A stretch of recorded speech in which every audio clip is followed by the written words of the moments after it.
All right, we're checking out some spring ephemerals on some roadsides today, and this is one of my favorite spots. It's got a lot of phlox, a lot of Virginia bluebells.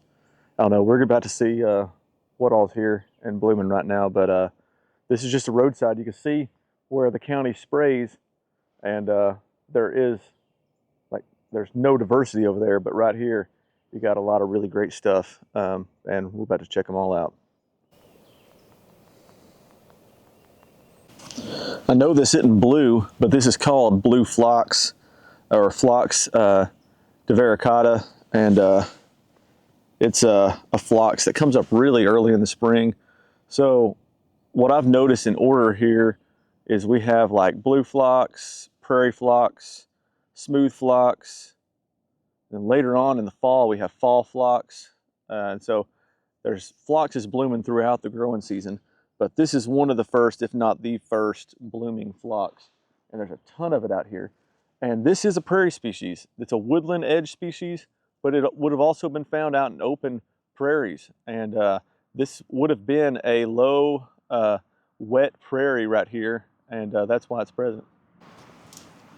So just like this Atlantic camas right here, this would have been a more of a rich prairie soil species that would have grown out in the open, and it's been pushed into these marginal spaces, these edges, these these transitional areas, these ecotones you might call them, where these ecosystems collide, and everything that's grassland's kind of been destroyed around here, except right up at on the edge right here of this forested area. But this Atlantic camas, we're about to see a lot more of that. And there's a lot of Jacob's ladder. All right, this is Jacob's ladder down here, and this has been blooming for a few weeks now, and you can see that a lot of these have started going to seed. So there's some still in flower, and there's some of these flowers that have already started developing into seeds. And let's see if there's any seeds in here.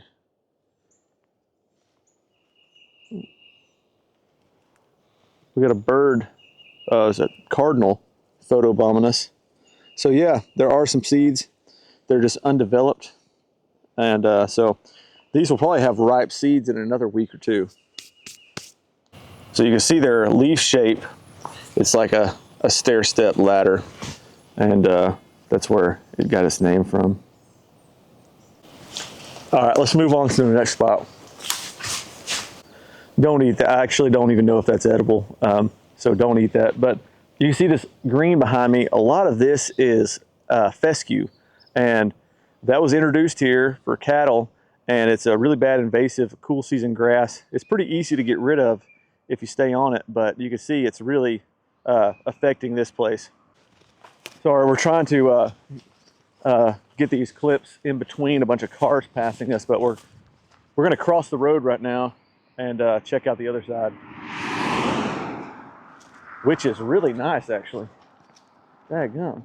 There's a ton of phlox over here, all down this whole stretch of road. And it goes all the way back in those woods. This is a really rich calcareous creek bottom here that has a really nice grassland component to the understory, which is what you want to see. You don't want to see just a bunch of bare leaves in here. You want to see a lot of diversity, and that's exactly what this place has. Look at all that. Look at that color. So this is obviously some sort of legume. This is tick trefoil or beggar's lice. That's a highly desirable deer browse, as well as a seed source for bobwhite quail and turkeys. That's a great one. Right here we have some anise root that I was just taking a picture of, and it's in full flower right now. And this is one that smells just like licorice, especially if you dig up the roots. It has a very strong licorice flavor or smell, and a really cool native, actually. I mean, that's smell this loop. Here, crush, roll that up and smell it. Roll that up and give it a good smell. Isn't that licorice? Yeah. All day. Yeah. All day. You ever seen any woods like this? No. Yeah, this is how woods should look. Diversity. Most of the diversity in this forest is on the ground, and we've shaded that out. In most forests, we've shaded it out. Oh, here's a cool one. This is a, oh gosh, which garlic is this? It's the one with the flat leaves. It's a native wild onion that has, see how it has the flat leaves instead of rounded? Most of the ones in your yard are rounded. According to Jesse at Feral Foraging, this one tastes better than the one in your yard. So that's a pretty cool one. I don't see it a lot.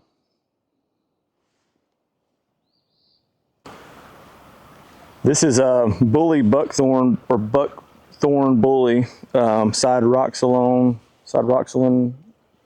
lycoides or something like that. I don't see it often, but really cool one. It has some thorns. It makes some really nice flowers that pollinators go crazy over. But this is one that loves limestone. That's where I usually see it, is in limestone-based soils. So this is a limestone calcareous creek that runs out of these limestone mountains up here at the head of this valley. So pretty cool one.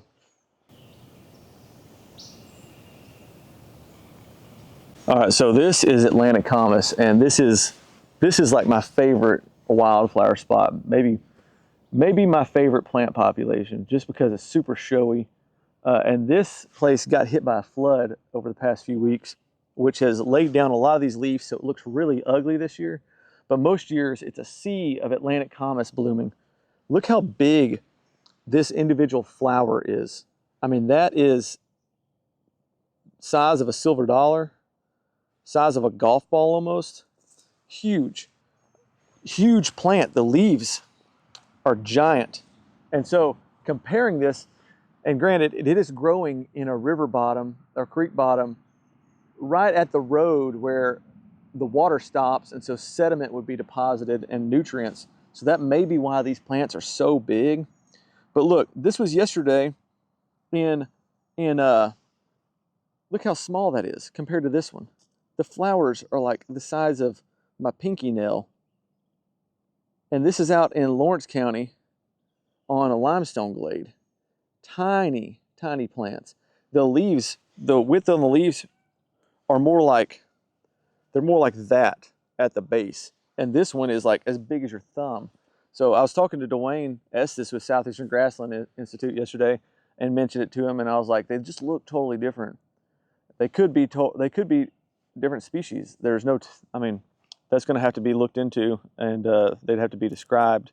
But man, I just can't imagine their growth being so different just based on sight. Another thing I want to talk about is look how the deer hammer this stuff. And so look at this. Every stem is browsed on. Deer browse on everything. And so that's why this population still exists, is because it's on the road, side of the road, where these plants aren't getting pressured as much. The further you get into this property, there isn't any Atlantic camas because the deer browse it down like crazy. So that's another factor that's limiting these populations from spreading. But these wouldn't have been confined to the woods. These would have been out in the prairie originally. And their tubers are like that big, and they make, Native Americans would make like soups and stuff like that out of them. They would have dried them and used those roots as a food. But one of my absolute favorite wildflower species. All right, so here's some Virginia bluebells, or actually one Virginia bluebell still blooming. Most of them have already bloomed, and here they are right here, making seeds. Let's see if the seeds are viable yet, because these disappear so fast. Right after they flower, they make seeds and just disappear. Yeah, so there's one of them. There's one of the seeds right there. Maybe another week or so, those might be ripe. But that's one I need to come collect seeds of. That's a good one. All right. Oh, this is American bladdernut going to flower. Let me pull this limb down up here, right in front of the camera for you. Look at that. So those are the flowers. And these make these huge seed pods that are like air bags. And inside they have these seeds that look like popcorn kernels. They're crazy. And you can eat those popcorn kernels just like you can eat walnuts. And so if you want to put them in cookies or something, they're a great edible nut called American bladdernut, which sounds delicious. Here's one you can eat. These are trout lilies. And daggum spammers calling me all the time. Somebody tell me how to get rid of spammers because they're freaking spamming me all the daggum stinking time. It's like somebody put my phone number on one of them health insurance websites or something. And it's like I've gotten calls, 20 calls a day for the past 6 months, and it's really getting to me. Anyways, this is trout lilies, and they've already gone to seed. Oops, I actually just picked this one. This is one of the seed pods, so I guess now since I've actually picked it, we can dissect it and see that it has some seeds in there. Look at that. Crazy looking. I really did not mean to pick that. Although it probably looked like I did. But I promise I didn't. But anyways, don't look at my fingernails there. I chew on them. That is trout lily seeds. And let's see if there's some other seed pods in here so I know that, yeah, I see some other ones. And I'm trying not to step on them.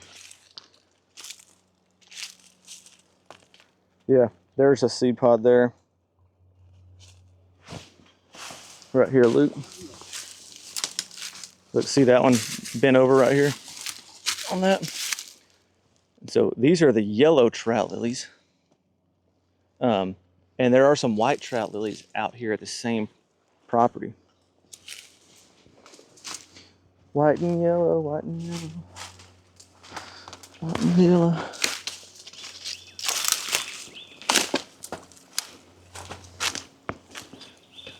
That's a nice vernal pool slash oxbow. That used to be the creek channel, and it got cut off from the rest of the creek. This is an oxbow, and now it's just a big vernal pool that probably typically doesn't have fish in it, but this creek flooded a few days ago, so it probably has fish in it at the moment. But a good place for salamanders and frogs. Look at this green, dude. Seriously.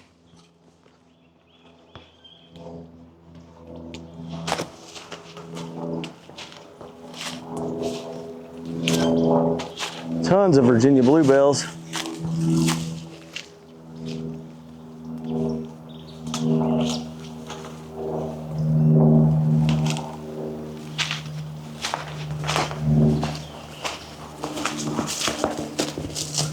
She's my Virginia bluebell.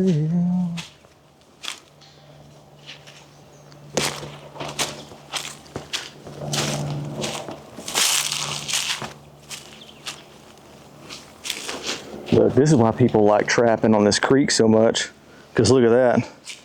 That's where I'd have a trap, right there. Coming up that. I don't know what those tracks are from. Let me see.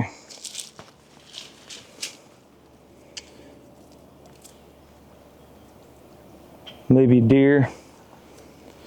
But there's probably some otters and stuff using it too. Some nice trilliums. These are twisted trilliums. You can see the flower, this red part, how it twists right there. Twisted trillium. Some 3-leaf Jack-in-the-pulpit back here. Oh, it's flowering too. Come on over here, Luke. Get down here. Right over here. I'll tell you why. You're about to destroy it. Here. So this is 3-leaf Jack-in-the-pulpit. See the 3 leaves? And then right here, you got the pulpit. You got Jack inside there. 3-leaf Jack-in-the-pulpit. You might want to get a close up on that.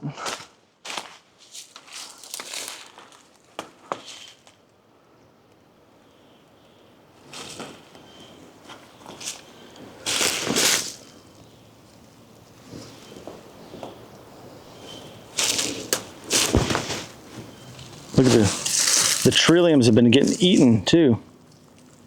Bunch of trilliums getting eaten by something. Rabbits, swamp rabbits, deer, no telling.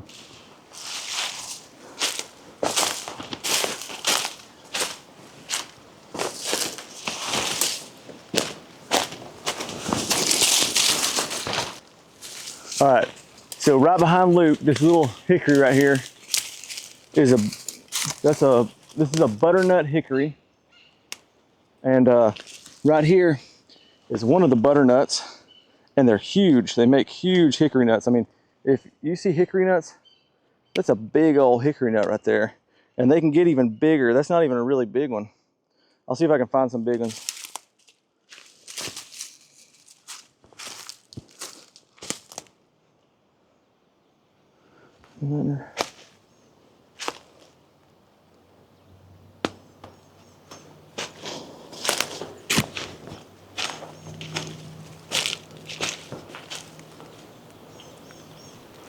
Don't see any.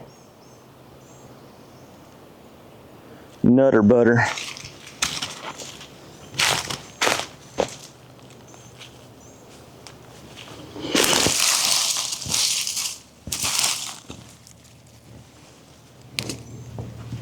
That's not good. That's freaking royal Polonia seeds floating downstream. A bunch of bladdernuts everywhere, dude. There's so much. This is just unreal, the amount of green under here. My Virginia bluebell. See my Virginia.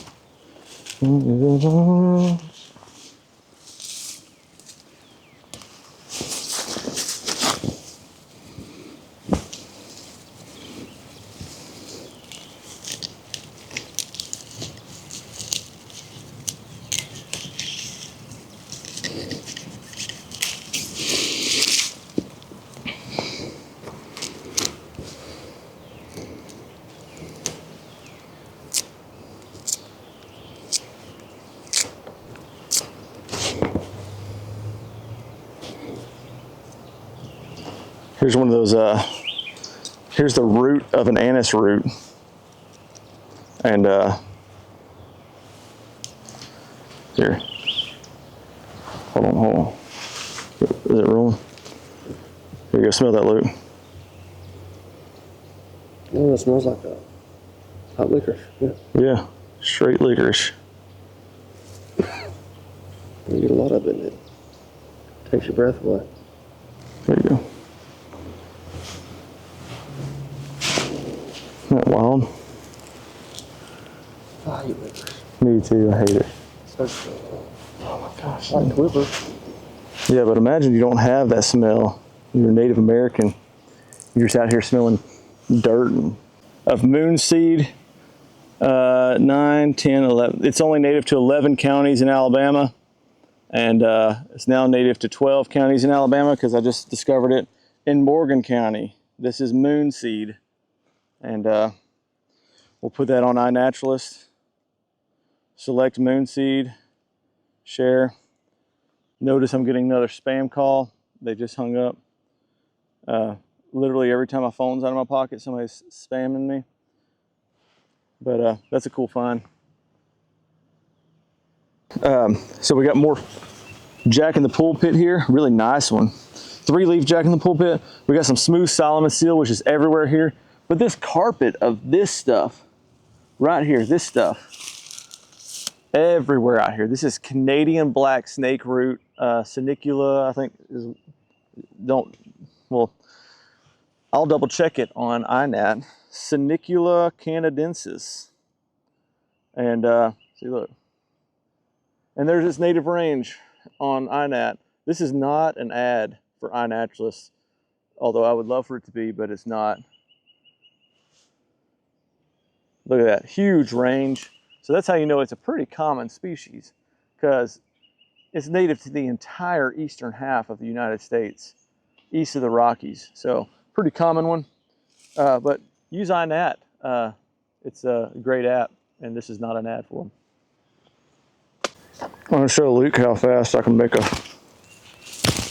river cane turkey trumpet. What do they call them? There's the second half. Took what? How long did that take, Luke? Like 45 minutes. Whatever. It took like 5.5, 6 minutes.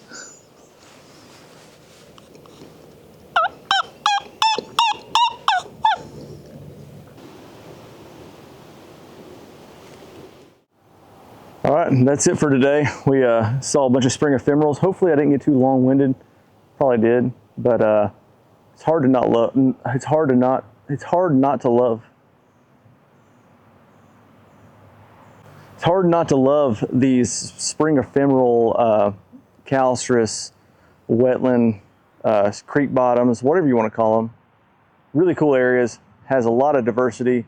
Tons of spring ephemerals, and there will be a ton of species here on throughout the summer that we're going to come back and look at. But really, this is going to be a great spot for seed collecting this year, and I hope y'all enjoy all these Atlantic camases and Jacob's ladder as much as I do. This place is one of my favorites.